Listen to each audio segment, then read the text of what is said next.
Assalamu alaikum. Good morning, good evening to the viewers of Voice of the People Forum. Those are actually watching from YouTube and also Clubhouse, listening in Clubhouse and YouTube. مرحب بكم جميعا في منصة بتاعت صوت الشعب، وأنا سعيد جدا إنه أكون معكم في هذا الصباح، ومعنا واحد من قيادات المعارضة في جنوب السودان، Comrade Chairman Pagan Amum Okiech, the leader of real SPLM. He will be with us in the show this morning.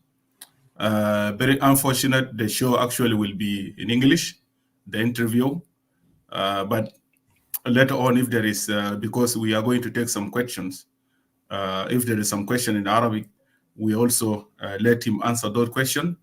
And we are going to prepare another part 2 will be in Arabic. لكل شعب بتاع جنوب السودان. قبل ما نبدأ الشو بيكون بإنجليزي الانترفيو، وفي اليومين الجاي برضو within next week من يوم الاثنين أو ثلاثة هيكون عندنا part 2 هيكون بعربي عشان كل الناس اللي ما قدروا يفهموا الحلقة بتاعت الليلة، لأنه ماشيين نتكلم عن قضايا مهمة عشان يقدروا برضو يفهموا بالضبط الرؤية بتاعت المعارضة شنو ما موقع على الاتفاقية، والرؤية بتاع الريال SPLM شنو كحركة لواقع الآن القاعدة مربوه الشعب بتاع جنوب السودان. So let me, الشو كله is 1 hour and a half. We are not going to continue either on Facebook or in YouTube or Clubhouse. Just 1 hour and a half will finish. بعد عندنا شو تاني برضو جاي بعد that will be بتاعنا نحن في الشعب ونتكلم عن يعني General Pagan, mute your mic. I don't know why there is voice. ناس اللي فيسبوك انتوا سامعين يا اخوانا؟ Yep, yeah. في echo. الناس اللي فيسبوك please share the live video. Before we proceed, let me give some minute to Comrade Chairman Pagan, lead of Real SPLM, to greet the viewers. Those are watching in Facebook, YouTube, and Clubhouse. Welcome, Comrade Chairman. Thank you very much. I am afraid there is some work nearby us, so you may hear the sound from there. I think in the next place near to where I am. So this is the first thing I want to say, but let me greet all your viewers today in the voice of the people, and I thank you for inviting me to talk to our people. I know this is a very difficult time for South Sudanese people in the country and outside the country, in the refugee camps and also in diaspora. All our people are affected by the crisis that is going on in our country. Thank you. General Pagan, South Sudan actually had been in a crisis since the independence in 2011. Today, this crisis has deepened to a point that is threatening the country with collapse. How do you define this crisis, Comrade Pagan? It is true that South Sudan has been in crisis since independence, and this crisis is getting worse. And to define this crisis, I would call it a holistic crisis. It is a systemic crisis. It is the whole system that is in crisis. Our society is a society in crisis because of failure of the state. to carry out the functions of the state and to provide the necessary public goods for which a state is established and for which a state is declared to be independent and to exercise sovereignty. So we are in a total crisis in South Sudan. It is a crisis in the society as a whole. The society is destroyed. It is divided. The social fabric is totally torn.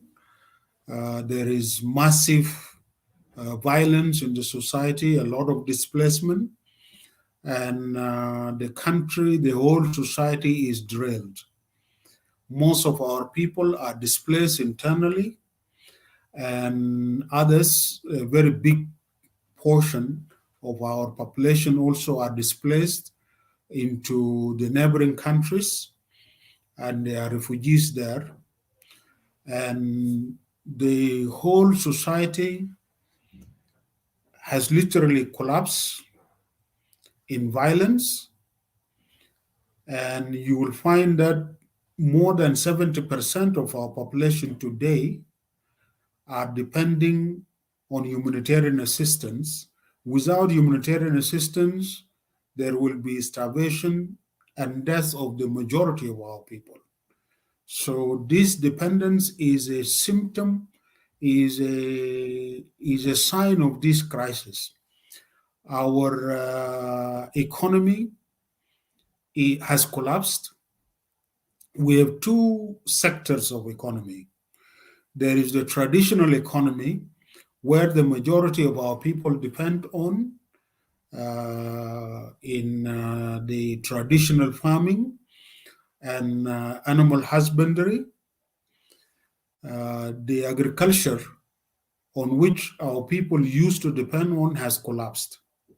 So our people are not able to produce enough food for themselves. There is food insecurity. A lot of also cattle rustling, and therefore the production that was expected from our cows and our goats is not there. And even owning cows has become a source of danger and threat to the lives of the people. This traditional economy or subsistent economy has collapsed. The other economy, which is the modern economy that is being fueled by oil money, basically in Juba town and few other towns, Juba as the capital and few other towns. It is an economy that is a consumer economy depending on imports of all goods and services from the neighboring countries, mainly from Uganda and East Africa, using oil money.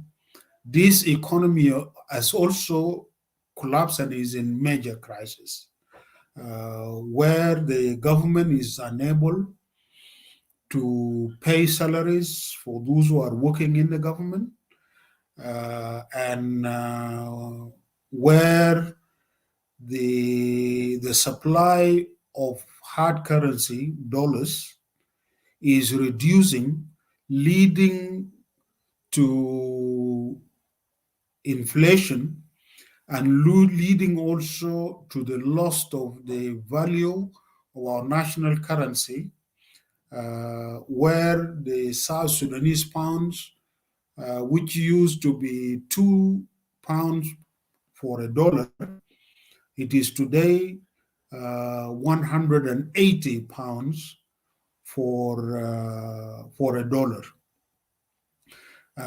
This is a terrible depreciation of the South Sudanese pounds, and this is, of course, reflecting the diminishing or purchasing power of our people, mainly those who are in these sector of the economy, which is depending on salaries, people depending on salaries. Now these salaries has lost value, and this is a major crisis in the entire economy. We have also a political crisis in the country.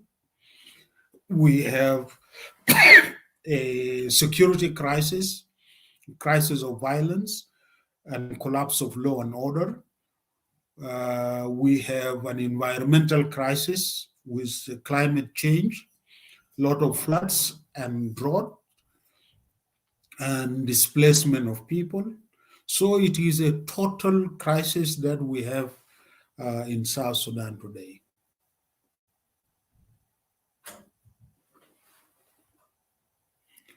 I'm not hearing you. I'm Yeah. not hearing you. Yeah, you can hear me now. Yeah. Let me Yes. unmute myself. What are root causes of the economic crisis in South Sudan, in your view? In the two sectors, the modern sector, which is related to oil, the main cause of the economic crisis in the modern sector, that is to say the economy of Juba, is dependence on only one single export in the country, that is oil. And it is the only source of revenue for the country, particularly for the government. And failure of the government to diversify the economy, to invest in the other sector of the economy, particularly lack of investment in agriculture, and lack of investment in introducing agro industries so as to create and increase wealth by developing the other sectors of the economy. And to make it worse, depending on oil revenues alone, the government has created a consumer society in this sector, in Juba and the other few towns.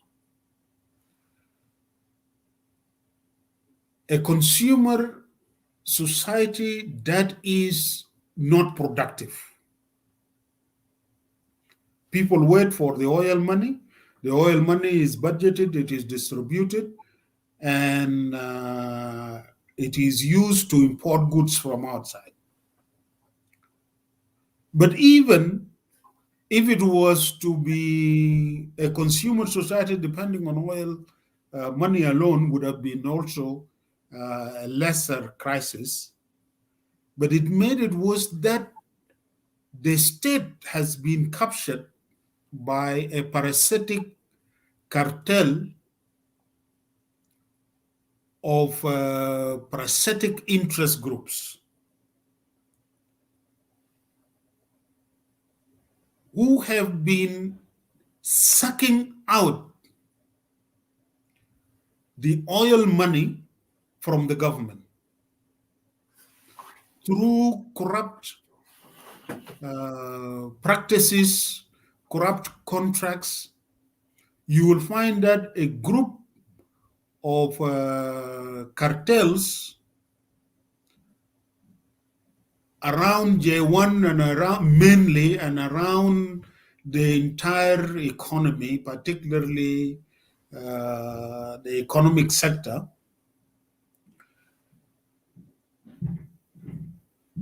this group has they become like ticks. What they do is they create false contract, fictitious contract to siphon away the oil money. So the oil money is taken away from the state, which is making the state to fail to deliver public goods like protecting lives and properties of the people, like providing social services like clean water, education, health for the people, and also investment, using that money to invest in agriculture and in other economic sector, introducing industries, introducing mining of other minerals and processing other sectors of the natural resources that South Sudan is rich with. This has led to increasingly less and less money coming to serve the public goods. This makes the state to fail. And with less money being injected into the economy, into this sector of the economy, there is even less dollars to import goods from outside. And every time, as we have less dollars, the government is also printing South Sudanese pounds, which is reducing the value of the South Sudanese pounds. There is more pounds running around to buy dollars. And that type of the economy, which is basically a parasitic economy, is now in major crisis because the dollars are not coming back to the economy. It is being taken away. Right in Dubai, and those business cartels take cargoes. Even the oil that used to be sold by the government and the money, the oil used to be sold by the Ministry of Petroleum through a committee that sells oil, that auction our oil, and the money is deposited in the central bank of South Sudan in the account of the Ministry of Finance. This has now disappeared. Oil is being allocated in form of cargoes to these cartels. So they take this paper and then they go and sell the paper in Dubai. They get the dollars, keep the dollars outside, and very little trickle down into the central bank. And even when it reaches, the little that reaches to the central bank after they have taken the lion's share and kept it outside, mostly in Dubai and other places, they also come and take the little that is left. So the Ministry of Finance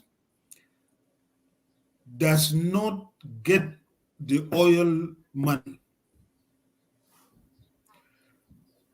which makes it fail to execute the budget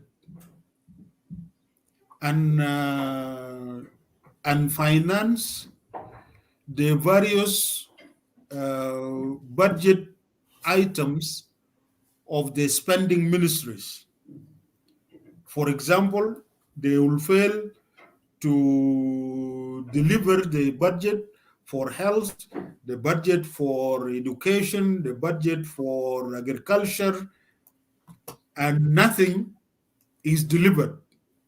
Even the budget for law and order, maintaining law and order, the police, for example, they don't get the budget. So what happens?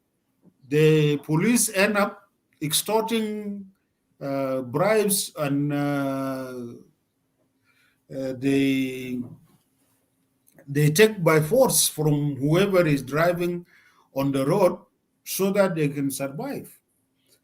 This is a total crisis, and that is the cause of the economic crisis in the country today. Thank you. This is in the modern sector, the sector of the oil money, the dollars, the South Sudanese pounds. The traditional subsistence agriculture has collapsed because of insecurity, because of lack of support in terms of seeds, in terms of other inputs, agricultural extension that would have been provided by the government at both national, state, and local levels, so that our people can produce their own food and produce surplus. Because of all this, both sectors are in total crisis now. I am reading the comment from South Sudanese. Those are writing comment on Facebook. 100 US dollar today, according to some comment down here, is 199 South Sudanese pound, Yes. which is actually every day the dollar actually is going up and taking over the control over the South Sudanese pound. General Pagan, how can South Sudan address this economic crisis? Yes, the South Sudanese pound is actually losing its value much more rapidly. 3 months ago, it was 130. 1 week ago, it was 170. And then last week, it was 180. Today is 199. And it is going down. To address this economic crisis, because it is a total crisis, it cannot be addressed by changing ministers of finance. There is no single minister of finance that you can bring from anywhere in the world, not even Adam Smith,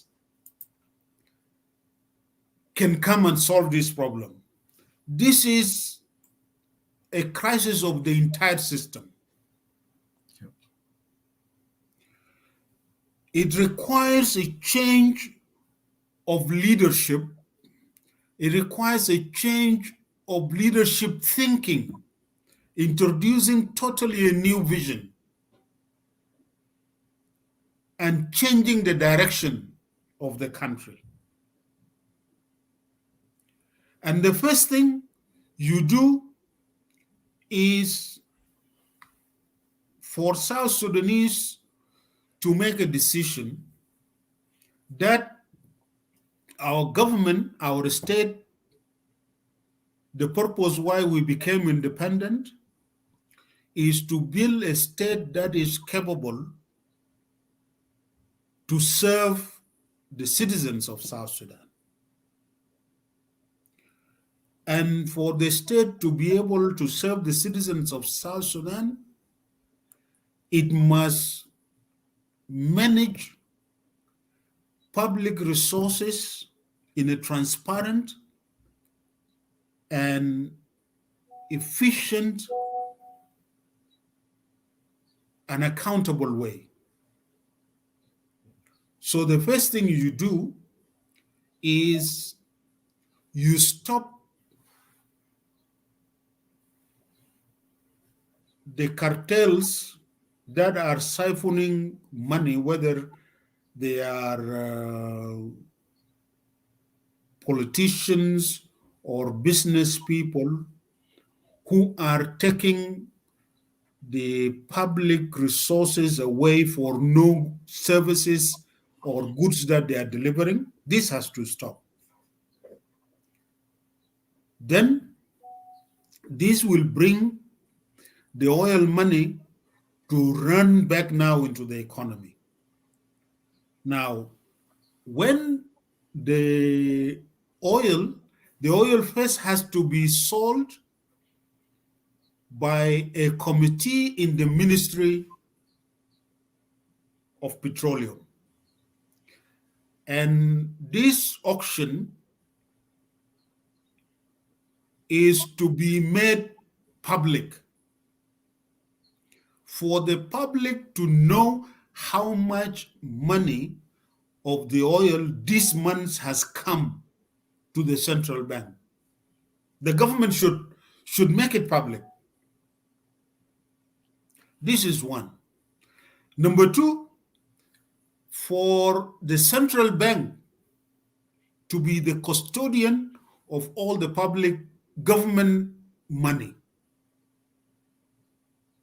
Number three, this money, while it is in the accounts and in the name of the Ministry of Finance, it is not the Ministry of Finance that allocates budget. It is not the executive. It must be the parliament. The parliament then will know how much money the government has. Then it will discuss a budget which is proposed by the executive, and the parliament will know the amount of money that the government has and how much is needed if the government need to borrow more money to add to what we have, because the budget is larger. This has to be done by the parliament, voted by the parliament, including if there is a loan that is to be negotiated, it will be negotiated and approved by the parliament. And therefore, any money that is to be spent must be spent according to the budget. This way, you close all the leakages where the money is siphoned out. So you stop the leakage, you stop the siphoning of the money, and then let the money be put on budget, and let the parliament now, with of course the proposal from the executive, to choose how to spend the money, how much to be allocated for social services like health, education, and clean water, law and order, protection of lives and properties of the people, creation of a conducive environment for investment. That is how you manage the oil money. Then you diversify. The oil money and also the non-oil, which is from the taxes. And also the taxes have to be based on decisions by the parliament. How much tax to levy, whether on goods or on income of the citizens and the businesses in the country, and taxation on other services that the government and the state delivers. This would be the first thing. You create a better management of the purse and prevent any leakage or corruption in the first place from the revenue that comes in. Then when you are disbursing this money through the various agencies of the government, make sure that the money is spent according to the budget, that no penny is lost or is taken away. But as it is going to be on the budget, the auditing is going to be possible, and it will be easy to establish where money has got lost or where there has been some malpractice here and there. That's the first part. But the second part, it is very important that you don't spend all the money in consumption, even of the services. You need to invest some of that money in developing and investing in other sectors of the economy. For example, there is need to develop agriculture. And to develop agriculture costs money. So you must take some part of the money to support the development of small producers farming. How do you do that? By providing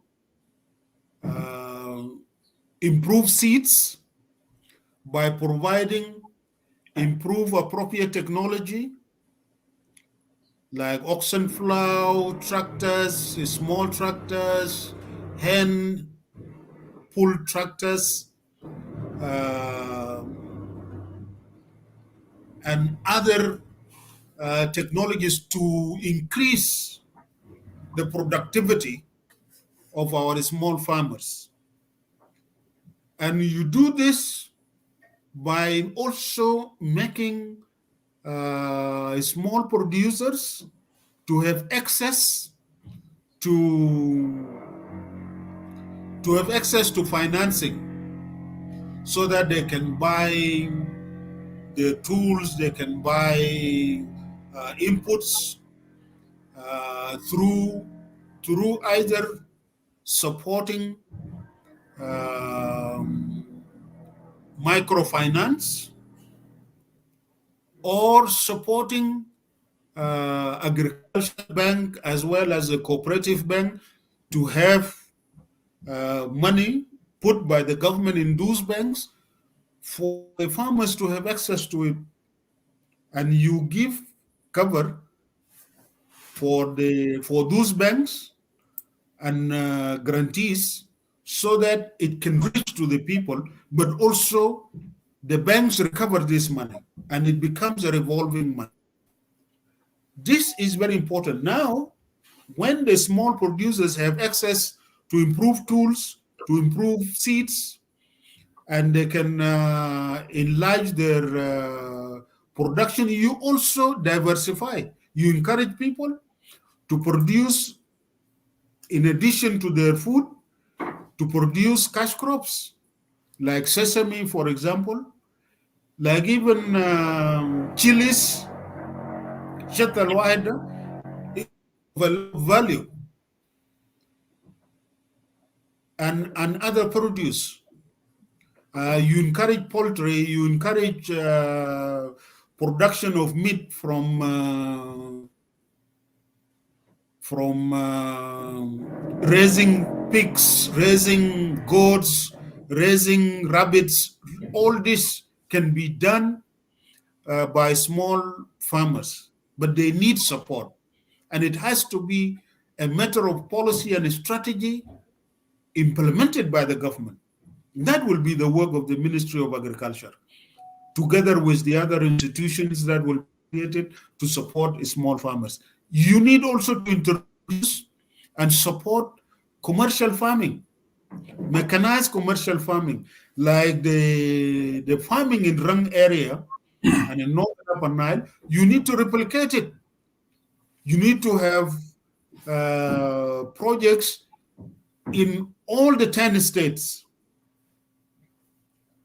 whereby you can have commercial farming, large scale commercial farming or medium scale commercial farming, supported by the state with inputs and with all that, of course, in terms of with cost recovery mechanism, which will be likely through banks and specialized banks for that matter. You do this, then you engage in improving agriculture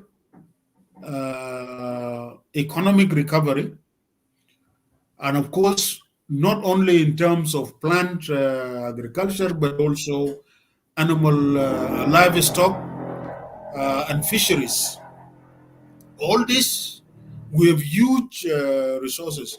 In terms of fisheries, for example, in addition to increasing the catch from our fish in the rivers, you need to encourage introduction of fish farming to the level of commercial fish farming.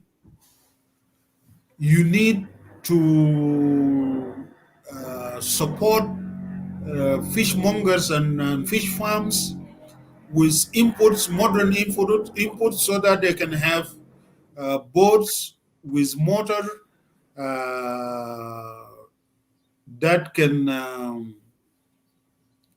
transport fish to the market, fresh, and also refrigeration to maintain the freshness of the catch and all that. All these are plans that have to be developed by the specialists and in all areas, so that you develop these sectors, and all this will contribute to creating wealth.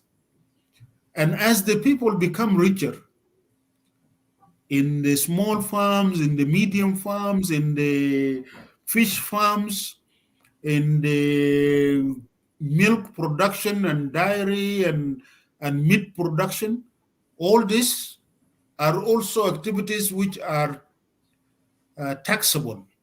The state will have more sources of revenue to serve the people more and to increase the public goods that the state can provide. And that way, you also create an environment where the people can engage in production and in creating wealth for themselves. So you will have a situation where the state actually enables the citizens to become wealthy and create a better basis for a better life for themselves. Of course, all this in the economy will not be possible unless there is a stability in the whole country. So you need to address the issues of security, the issues of law and order, the issues of protecting lives and properties of the people. Our citizens will not be able to engage to produce if they feel insecure. You will not go to your farm if you fear that you may not be there until harvest time and you will harvest. If you are going to run away, then why would you cultivate? So it is the economic crisis can only be addressed through this mechanism and through these policies only if you address the other crises, like the security crisis and the spread of violence all over the country, the community conflicts that exist in the country. These have to be addressed. And security also will not be addressed unless you address the political crisis in the country, which is causing instability. And it goes back to the state. having a state that is successful and viable, it is only possible when you have a stable political system and when you have also economic program that will lead to recovery and where the society is stable. I want you to explain something more here, General Pagan, which is actually related to the economic crisis in South Sudan. Will the economy of South Sudan improve under the leadership of Salva Kiir? If yes, or if no, why? The crisis we have is systemic. It is the whole system that is in crisis. It definitely, as I was saying before, to solve or for the country and our society to exit from this crisis, we need to have also a holistic solution to this crisis. It is not through cosmetic changes that we can come out from this. South Sudan will only come out from this if we make a transition to totally a new political dispensation in the country. And I'm not talking about individuals, this or that. It is the whole system that must change. And the whole system can only change if South Sudanese can sit down and realize that the system that we have is rotten. From root to the head. And we need to change it. We need to agree to what type of a system to have for us to be able to exit from this.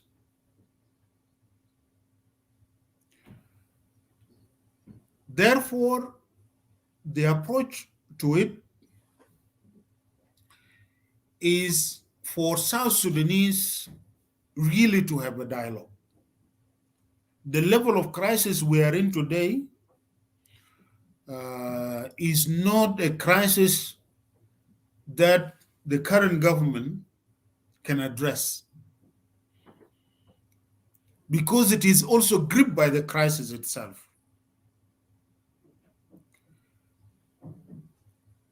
It requires all the South Sudanese stakeholders to sit together. That is to say, the current government, the parties in the government, the parties in the opposition, the civil society in the country and outside the country, our traditional authorities, our religious leaders,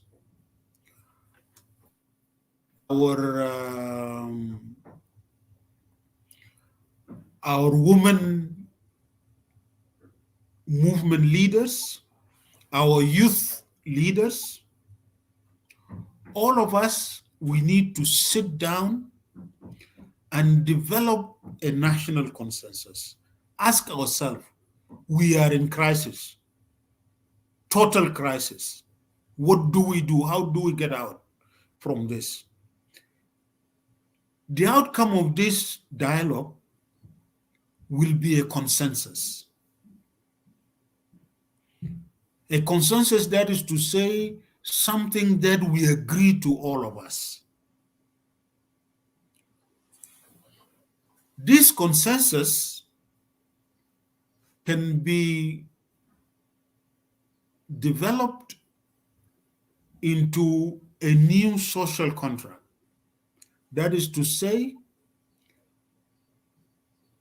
a contract, an agreement between the citizen and their state, between us as citizens of South Sudan and our state, where we ask ourselves that yes, we fought to become free, to be independent, and to establish our own state. Why do we need a state for?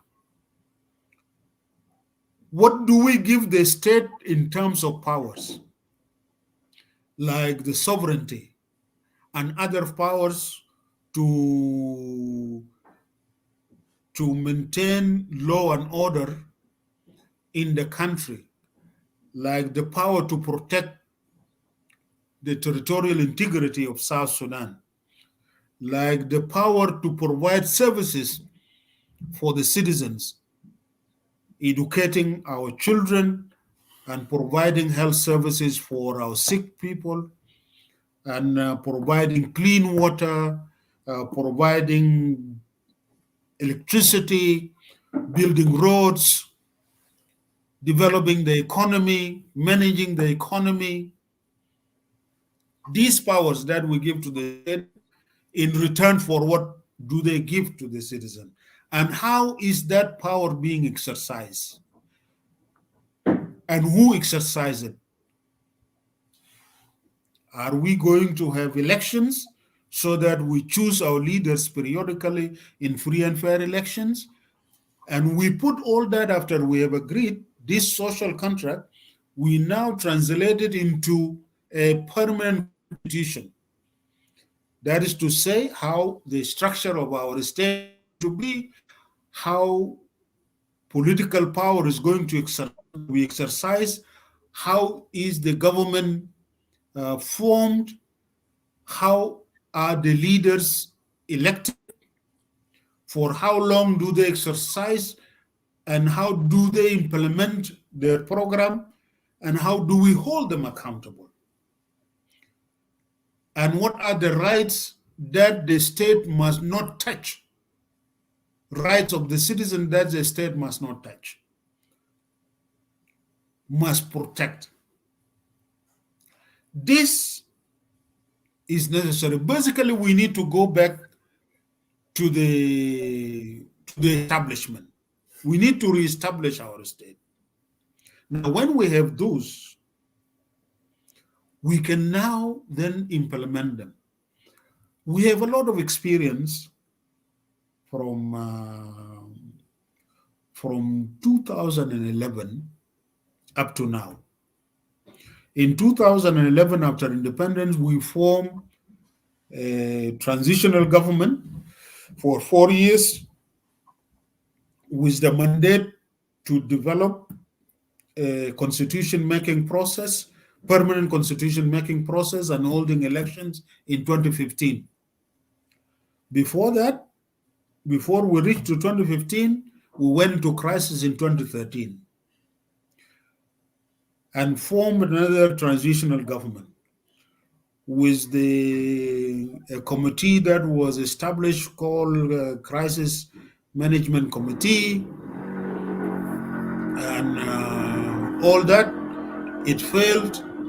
Then another agreement was signed in 2015, form a government in 2016. It failed. The country went back to war. 2018, we signed another agreement. It could not be implemented. It failed. It was extended. Now it has failed to be implemented, and we are not even able to go to election. We are not able to extend. We are in political crisis as we speak now. All these are a lot of experience. We have and a lot of failures that we can learn lessons to find the best way out from this situation.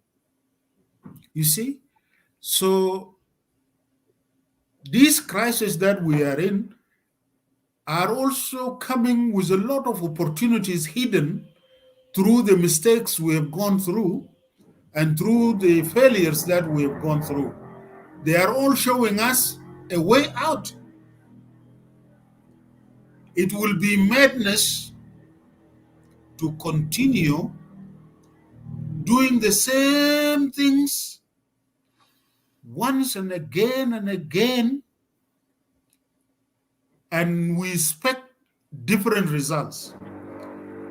It is very clear that changing, dismissing the Minister of Finance every time and then, and bring another Minister of Finance, it is clear that it will never solve the economic crisis.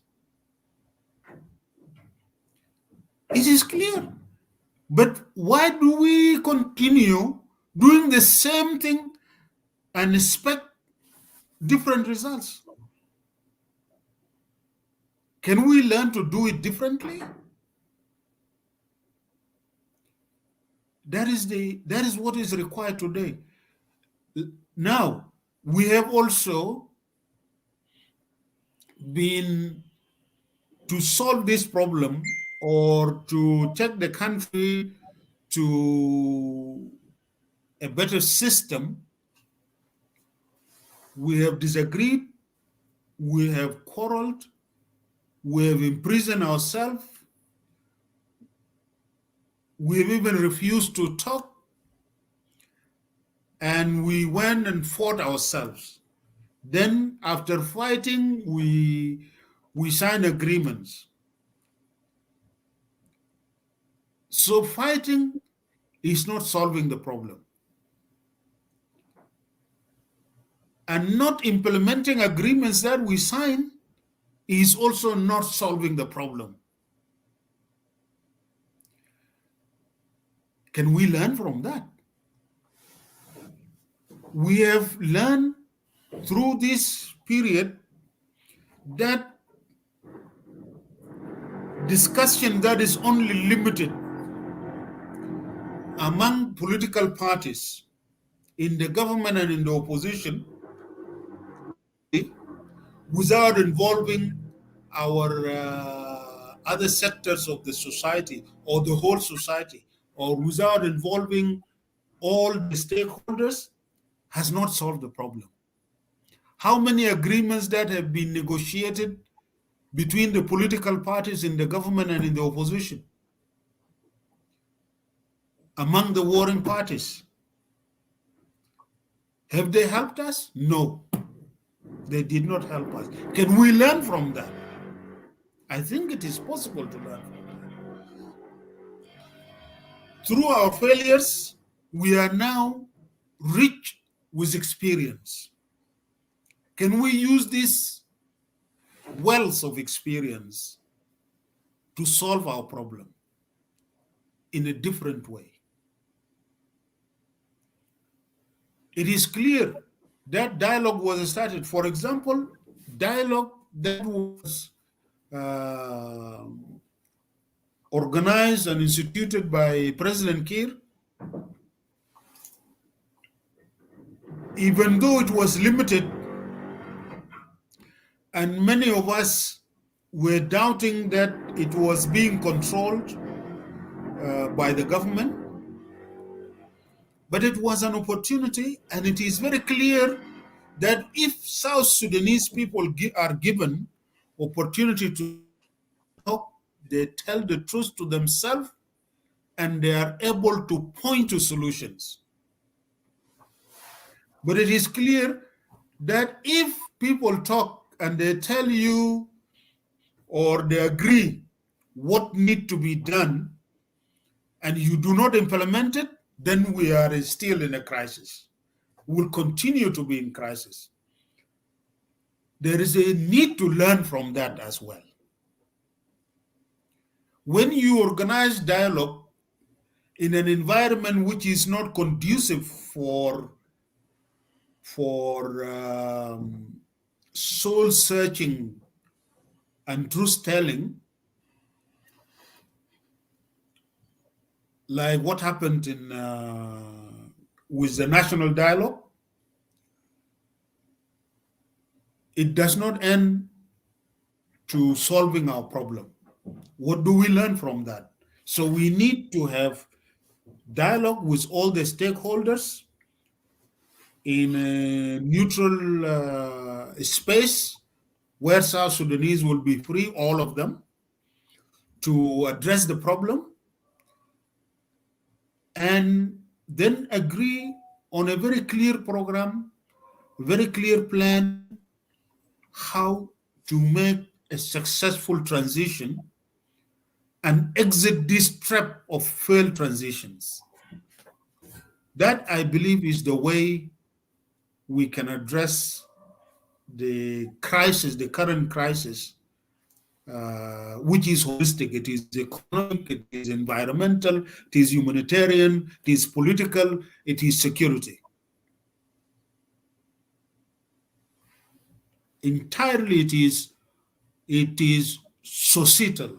It is the entire society is gripped by this crisis, and we are threatened with disintegration and collapse of the state as well.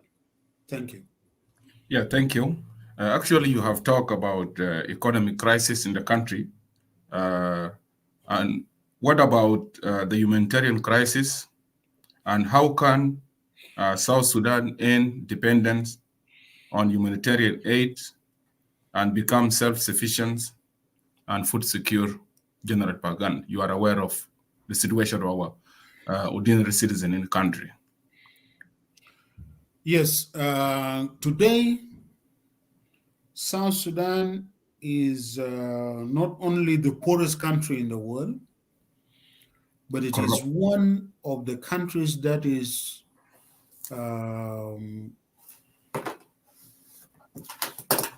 devastated by a very disastrous humanitarian crisis. The humanitarian crisis in South Sudan has two causes. One is man-made, and the other is natural, and also as a result of climate change. The man-made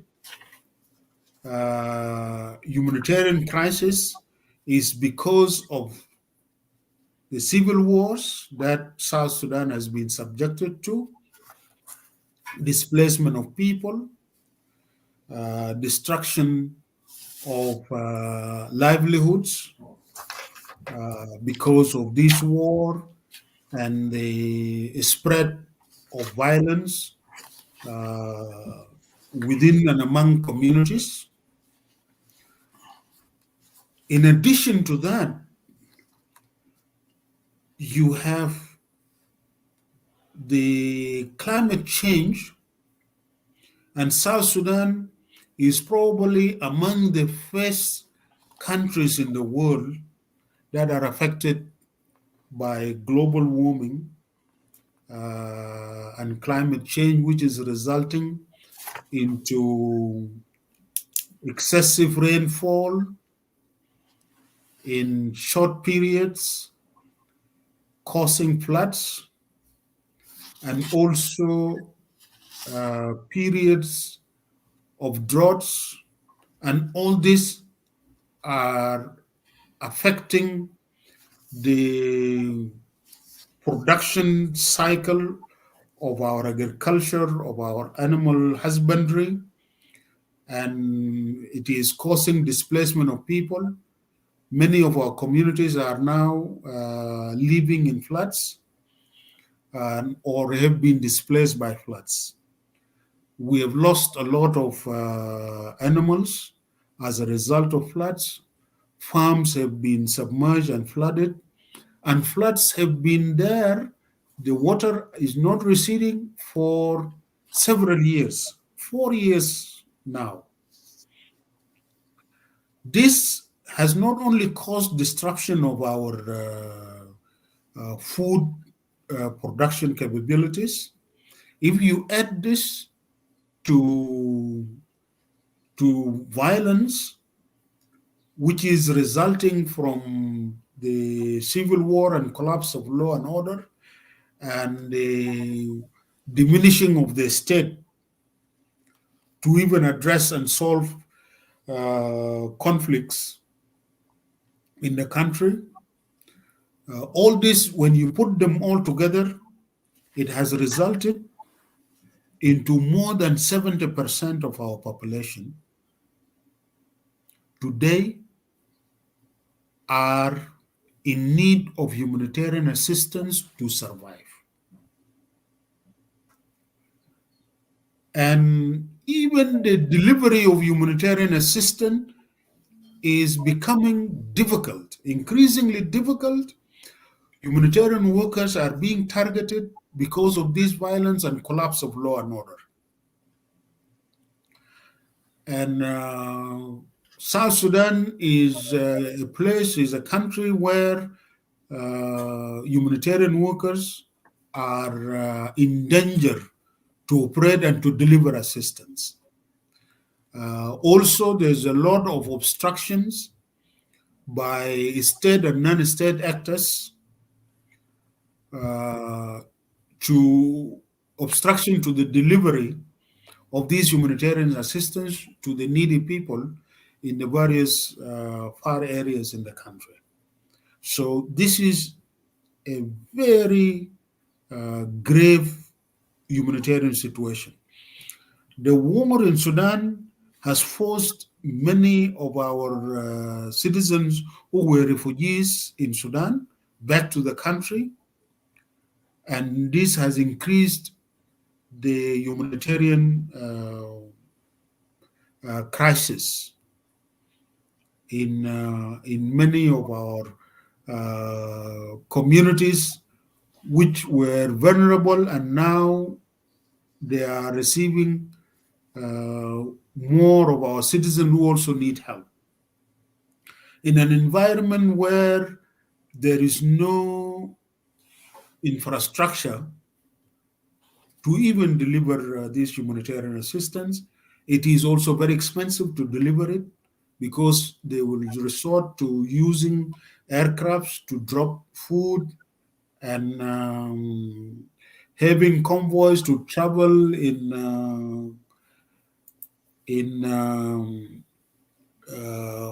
off-road situations, quite very difficult. So this crisis, we need to address the causes, man-made causes. We need to address them, like ending violence, including community violence, doing a proper security sector reform and establishment of or transformation of the security sector in our state, so that you can have army that defend the country, that can also assist in dealing with this humanitarian assistance, humanitarian crisis, and have law enforcement agencies that are professional. This is very important to reduce the conflicts in the society and the spread of violence. And you need to carry out reconciliation and healing of the society, and mending the social fabric that has been torn through all these conflicts and violence that the country has been subjected to. And then come to address and manage the climate change problems that are being caused, like flooding. How do you manage floods and harvest this water instead of being a cause for disaster? It is a wells that need to be managed by creating reservoir, by also turning them into productive assets. Then you manage drought as well, because with this water that is causing flooding and destroying property, can be stored and managed in such a way that it can actually be used to irrigate farms and provide water in an environment where there is drought. You see, so a plan, a clear strategy to adapt to climate change is important. And with that, with the program of economic recovery and the recovery of agriculture, you will be able to increase productivity and make our people achieve sufficiency in food and improve food security in the country. It has to be a holistic program. And this has to also come out from a consensus that we need to develop and achieve as a society. This is not about the current government alone. This is about the whole society. Because if we are not careful, we are in danger. If you can see, 70% of our population are threatened with starvation and death if they cannot get relief assistance. And we must remember the world we are in today is a much more dangerous world, is a much more difficult place to be in. There are so many crises, wars, and so many conflicts, and so many humanitarian disasters in different parts of the world. You can see what is happening in Gaza, in Ukraine, and all the tensions and great power conflicts that are emerging. It is making this world a very difficult place, and there is no guarantee that even South Sudanese will be able to access international humanitarian assistance. And therefore, we need to do everything to address our own crisis and be able to develop resilience and capacity to address our problems, especially now.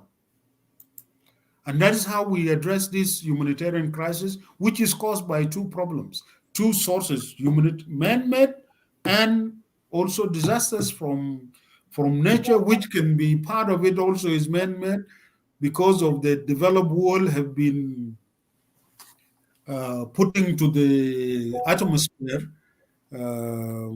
a lot of carbon dioxide, which is causing global warming and creating all these problems, some of which we are suffering from.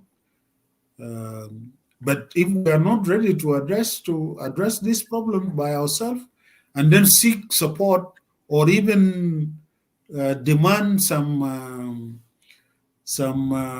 support to deal with these global warming effects in our country, we will not be able to get out of it. We'll perish as a people. Yeah, thank you. Actually, we remain with 20 minutes for our time. I remain with two questions. But before I ask the question, I'm quoting something here from Human Rights Division, United Nations Mission in South Sudan, a brief on violence affecting civilians. They issued it on 18 March 2024. Yes, I need to read this quotation. The United Nations Mission in South Sudan, UNAMIS, brief on violence affecting civilians, covering October to December 2023, documented 233 incidents of violence across the country, with 862 victims affected, 406 killed, 293 injured, 100 abducted, and 63 subjected to conflict related to sexual violence. Compared to the previous quarter, These represented a 4% increase in incidents, 215 to 223, and a 35% increase in victim, which 641 to 862. Intercommunal violence by community-based militias and or civil defense groups counted for 86% of all civilians affected during the period, 740 victims. The main conflict hotspot, Warabi State, experienced a sharp increase of victims by 87% compared to previous quarter, from 244 to 457. End of quotation. My question to you, General Pagan, the country has been also engulfed in a security crisis as a result of civil wars and collapse of law and order and the spread of community conflict and violence. Why is that? And can South Sudan become an stable country one day? Yes, South Sudan will become stable, and that is not only our hope. I'm sure the future is bright, but we must do everything to take the country out of this serious crisis. Violence and insecurity as a result of the civil wars that the country has been subjected to, as well as also it is a result of the diminishing of the state. Our young state, in the beginning, even before we became independent, during the liberation struggle,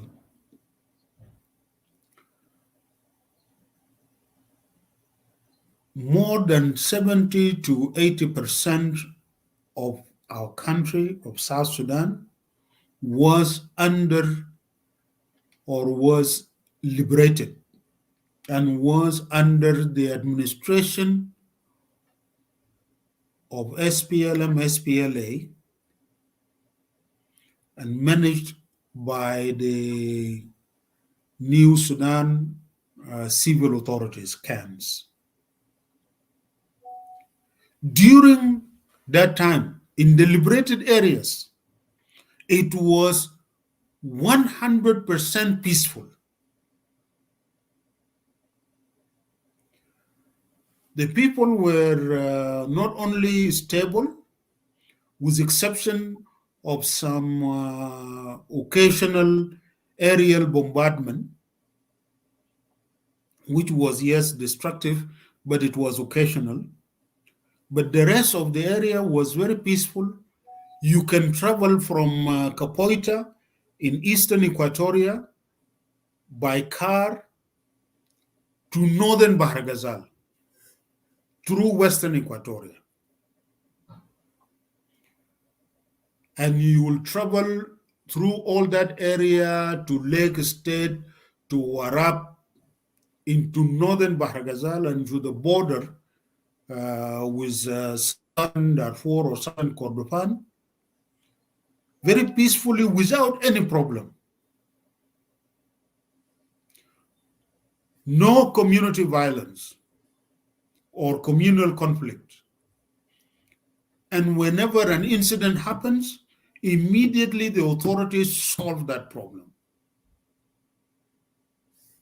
Immediately. During that time, our communities in the countryside started to produce, and we have achieved production of surplus in Western Equatoria, in Lake State, and in large parts of Warab, as well as in northern Bahr Ghazal. There was a surplus. I'm telling you, for example, in Lake State, the problem was that people will produce their dura and groundnuts, and then they have no market. The problem was lack of market for their groundnuts, and groundnuts will stay for 3-4 years in their gugus. Dura used to stay in Yambio. Dura of 3 years ago is what is eaten this year. Then you store the fresh one. And we reached to the point where the NGOs were buying food from surplus areas and taking them to areas where there was areas or need for humanitarian assistance, or where food is not sufficient produced in that particular year. But largely, it was secure and stable. What happened? Why South Sudan government is not able to achieve that level of security and stability that our people witnessed during the liberation struggle? Because the state has shrank. The government of South Sudan has actually withdrawn back to Juba, unfortunately. You don't find a government in the countryside any longer. And because of this type of the economy that has been created in Juba and few other places, and because of the civil war, you will even find that most of the state governments and the county governments, all of them are in Juba. Most of them. And there is no state in the other areas. And this is the main cause, the weak capacity of the government to maintain law and order is a major problem. And we need to not only address the community conflicts that exist through conferences and reconciliation, al-Mu'tamarat al-Musalaha, not only that, but actually build the capacity of the state to be able to protect the lives and properties of our citizens, and to intervene wherever there is insecurity. This is very important. And then from there, you need to address the causes of conflict, community conflict. If it is land dispute, you need to address it in a fair manner. There should be no land conflict in South Sudan whatsoever, because land of every community is known. The boundaries of all the communities are known. And after all, we have become citizens of one country. And we are all must be under law. And we must protect not only the community land, but also manage land for the benefit of all the citizens in a fair, transparent process.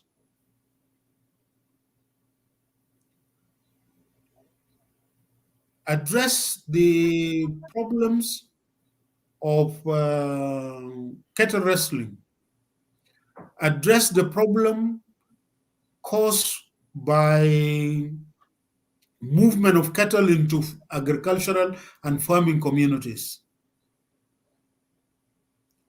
The state must be there to address these problems.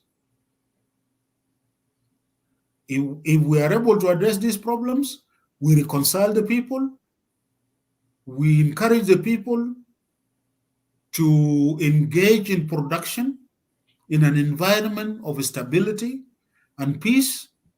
This is how we can develop and create a better life. Now, because of the reduction and increasing withdrawal of the state as a result of this crisis, more insecurity is increasing, violence and communal violence is increasing. Imagine 35% increase, and this is only for cases that are reported. And more than 50% of these cases are not reported.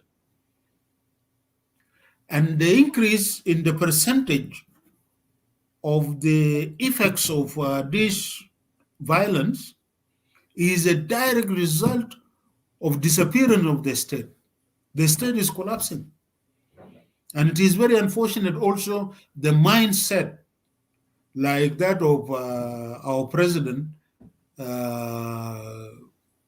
some 2 years ago, when he was talking to our people from Jungle State, from Jungle and people, special administrative area, he said that he was telling them, you go and fight among yourself, so police Al-Mujud will be using them to protect myself, police Okiech, and anybody who is defeated there can come here and I will protect them. That lazim yakun sakit. This is not, he's encouraging people to go and kill themselves, and only for the defeated to be protected, provided that they must accept that they have lost. This is lawlessness. No wonder community conflict is spreading, even including into areas which have not witnessed the civil war or violence, like the parts of Warab, where it has increased now by more than 80%, 89%. This is terrible. We need to change that mindset. We need to make sure that we provide security and stability for all our citizens. We need to change totally the direction where we are taking the country. That, I believe, is very important. And the best way to start is not by engaging in more conflict, but rather by sitting down and develop serious national consensus to address all these problems. Thank you. Thank you so much, General Pagan. Actually, the last question, you are agreeing with me that the country is in a political instability since the independence 2011, with a failed transitional government which unable to build a stable political system. Why is that? And what is the way out, General Pagan? Thank you. Yes, thank you very much. Yes, we are in a holistic, total crisis. And this crisis is also manifesting in unstable political system. It is a political crisis that is characterized by failure to adopt a permanent constitution for the country. in which we would agree on a political system, a stable political system, where power is entrenched in the hands of the people who will elect their people, their government in free and fair election, periodically, creating a stable political system. This political crisis is seen in the conflict, the disagreement which developed into conflict among the political parties. It started with the disagreement and conflict within the SPLM itself as the ruling party, the liberation movement, leading to a civil war from 2013 to 2015, and getting the country back into another civil war from 2016 to 2018, and the emergence of many armed groups and political parties as part of this widening crisis, national crisis in the country, and the signing of the revitalized peace agreement by many parties and other parties refusing to sign that agreement, and creating a situation of continuation of conflict and negotiations in Rome. The RRCs and the RT-GONO that was formed on the basis of RRCs has failed to implement the RRCs, as we predicted that it was not going to be implemented. And that's why we refuse not to sign it and not to be with part of it. Now, after the extension, the parties today of RRCs are lacking agreement of how to take the country forward, whether to hold elections or to go for another extension, or to hand over power to a different government is not clear. Now, the debate that is among them are that they go for election, and that is the position of SPLM-IG. They want election, they don't want a continuation of this government, which they are saying it is a very large government. And it was actually the SPLM-IG that insisted to have this large government. They insisted that there must be more than one vice president. It was President Kiir and his incumbent government at that time that insisted to have this large government. Now they are saying they don't want this large government, and they are blaming all the problems on this large government. So they want to go for election to form a lean government. The contradiction or the problem of SPLM-IG is that while they let this current RT-GONO as the largest party or the main partner in the government, they have failed to implement and to accomplish all the necessary prerequisites for elections, starting by delaying the process of permanent constitution making, by delaying and obstructing the process of justice and accountability, by delaying the process of reconciling the people, by delaying the process of returning and resettlement of the internally displaced and the returning South Sudanese who were refugees outside the country, and by failing to reorganize or reconstitute the National Election Commission and finance it. Up to now, they are not financed. Even their own office in the headquarters in Juba does not have the facilities. They do not have offices at the state level. How can they take the country for election? Up to now, they are not ready.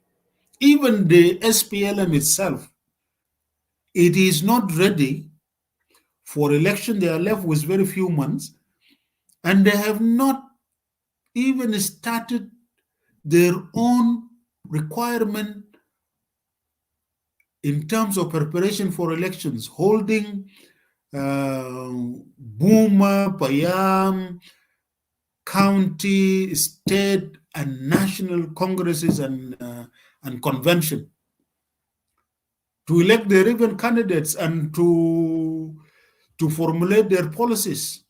They have not done that. They have not started even that. They are doing a process of garnering support and endorsement for their main candidate, who is the chair of their party. And even they have not completed that. They only went to Barghazal. They could not do it in Upper Nile region. They could not do it in Equatorial region. And they are to complete that so that they can now begin their processes of internal democracy leading to the National Convention. And they are insisting for holding elections. How do you do that when the state is not ready, when you are even not ready? The SPLMIG also, through its other aspects of the government that they control, they are denying the other parties the opportunity to organize themselves and to reach to the people. All the parties are denied to hold political rallies in the capital and elsewhere. Not a single party allowed to hold a political rally up to now in South Sudan. What type of elections is this? Now,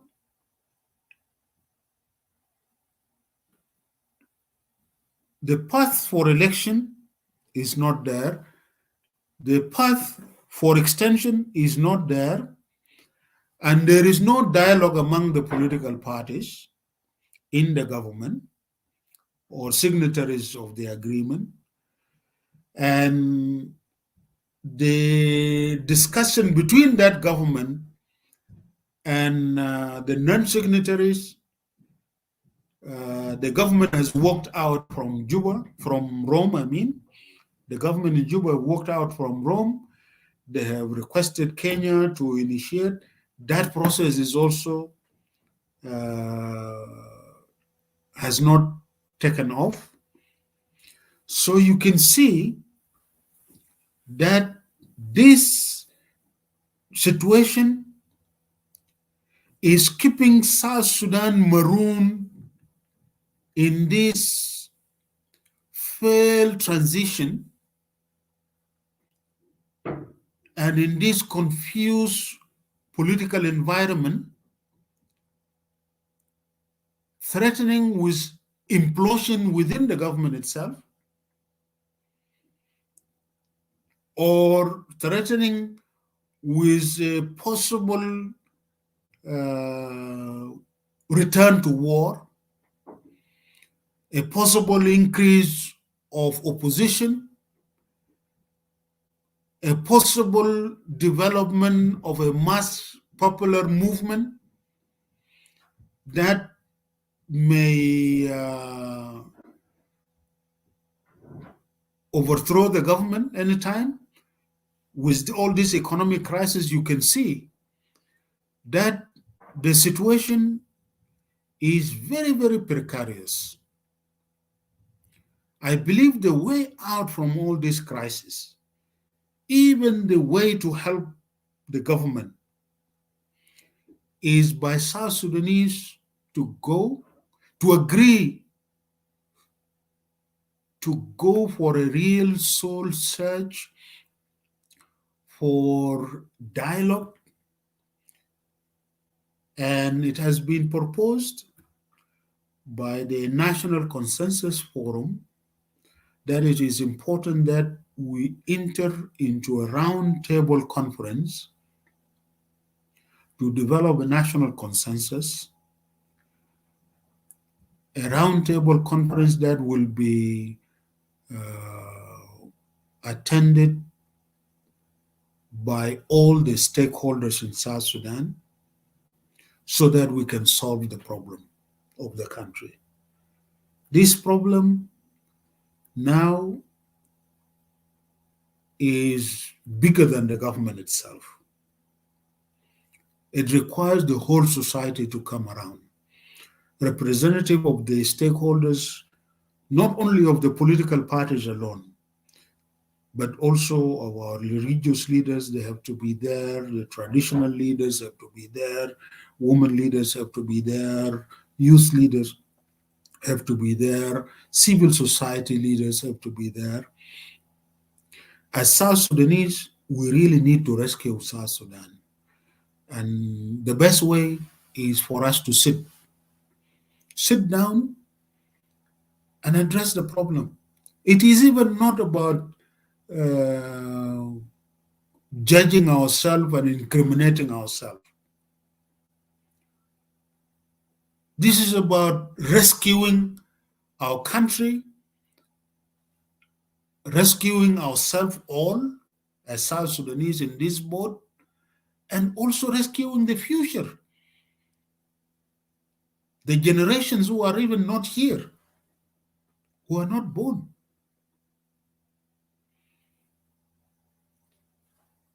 This is the only way out for South Sudanese. And my call to all South Sudanese in this discussion, Brother Edward, is that the country is in a total crisis. It is a crisis that is engulfing all aspects of our society. Our state is in crisis, and it is crippled. It is a state that is a failed state, a state that is fragile, incapable of addressing all these major problems that we have, whether the economic crisis, whether the humanitarian crisis, whether it is a climate crisis that we have, whether it is the community conflict and crisis, whether it is the security crisis. All these problems that are tearing us apart can only be addressed if we put our heads together.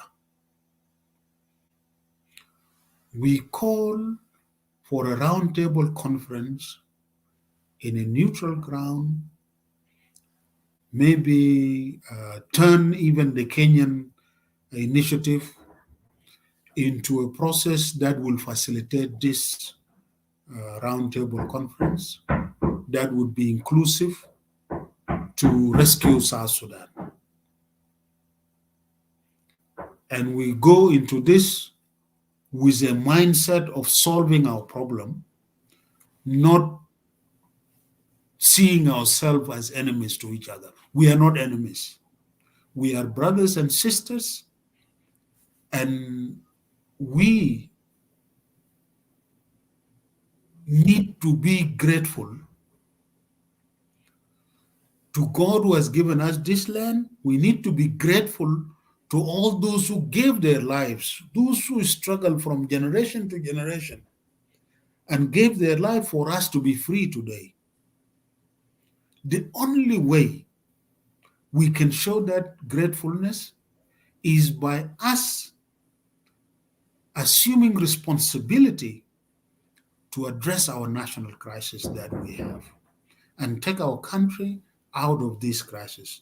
The world we are in today is a dangerous world, and we need to help ourselves first and be prepared to survive in this world. You can see what is happening in Sudan. You can see what is happening around us. You can see what is happening in the whole world. And you can see all the dangerous changes, leave alone the wars that are being fought and the threats of even nuclear catastrophe.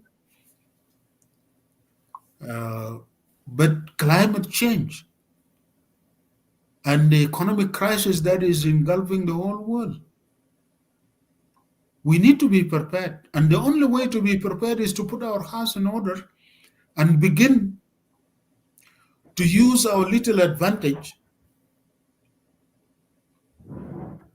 of a clean slate that we have and the resources that we have so that we can take care of ourselves and build a better future and be prepared to also contribute to the rest of solutions of the problems that our humanity or our people in Africa are facing with the rest of humanity in the world on this planet. We need to be, we can do it. If we just drop the small mind and the greed, what is holding on power has to do? What is about this fighting for this power? We can just put this aside and then say, okay, let us solve the problem. And we are capable. We can do it.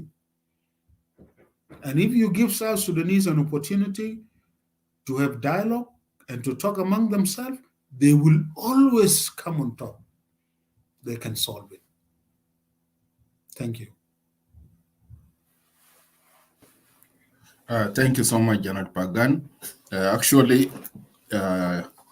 we finished with question, and we are not going to take more question from audience. We leave it to next time. But actually, there is a press release from National Consensus Forum. Civilians fear the presence of heavily armed foreign in Juba. Can you make a comment on that to enlighten people of South Sudan and why actually the Uganda army, they are in South Sudan? What is the reason behind that, if that's possible? Yes, we've been receiving reports of deployment of foreign forces into South Sudan. This, I believe, is just another manifestation of the level of the crisis we have reached to. It may be because of the economic and political and security crisis that we have just been talking about, that might have made the parts of the government in South Sudan feel vulnerable and threatened by this crisis and are fearful of any implosion or any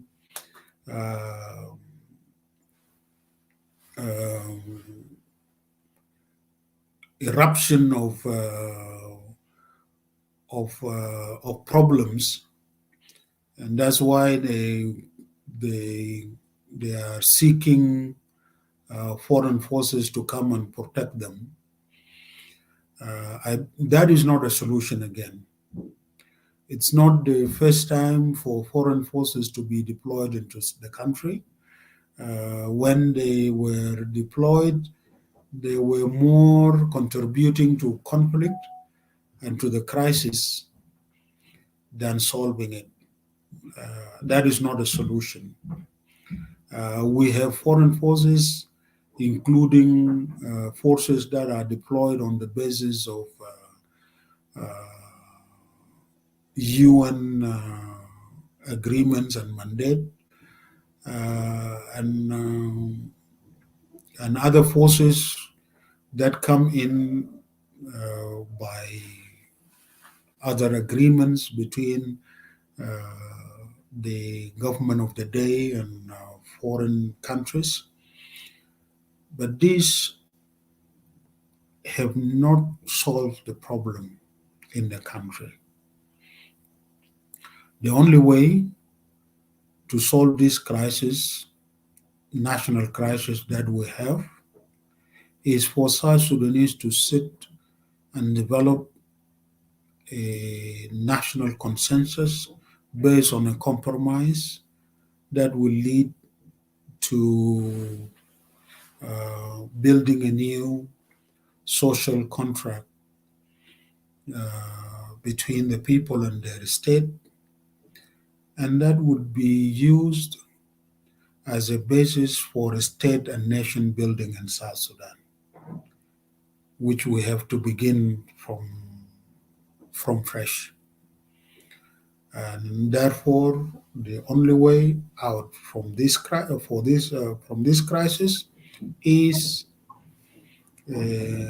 going to a roundtable conference, an inclusive roundtable conference with the participation of all the stakeholders in the country, and agreeing to a new dispensation.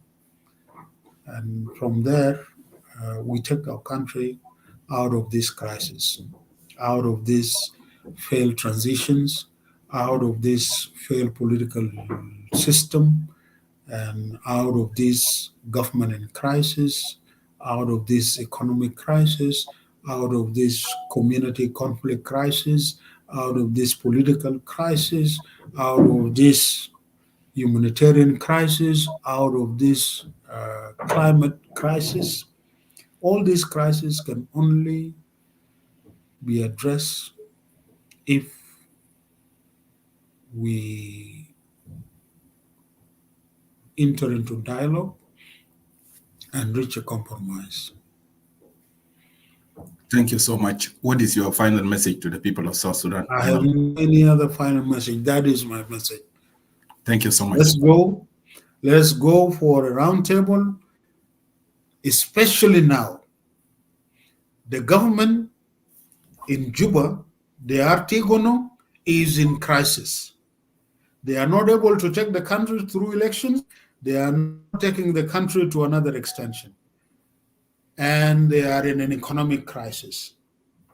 Changing minister after minister will not solve the problem of finance and the economic crisis, no. Poor Awo now is being asked to solve this problem. He has no tools to address this crisis. It is the whole system that need to be changed so that we can build a better system that can manage our resources well, that can work to increase the national wealth, that through investing in a productive real economy, even in also expanding the oil and developing the oil industry in South Sudan.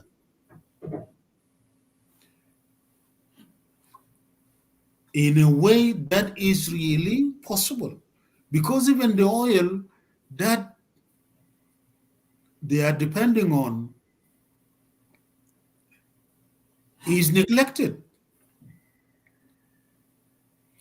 The explorations have stopped. The expansion of the oil production has stopped. Even the further development of the producing wells is not there, and many wells are producing more water than oil now, and there are systems that could be an investment that could be made to recover more oil and to produce more oil from the producing wells themselves. And these are investments which are necessary. It is also time. They try to invest in 2 small refineries. One is producing heavy oil, which is not being exported and cannot remain there. I mean, you need to have a total change in the way you are doing things. Even the oil sector, it is time to expand the oil production. It is time to increase the oil production. It is time to invest in developing the petrochemical industry so that you can produce refined products, so that you can produce fertilizers, so that you can produce other petrochemical products from the oil, in addition to the refined products, chemicals, plastic, gas, and many others. You need to produce cooking gas so that you can save our forests.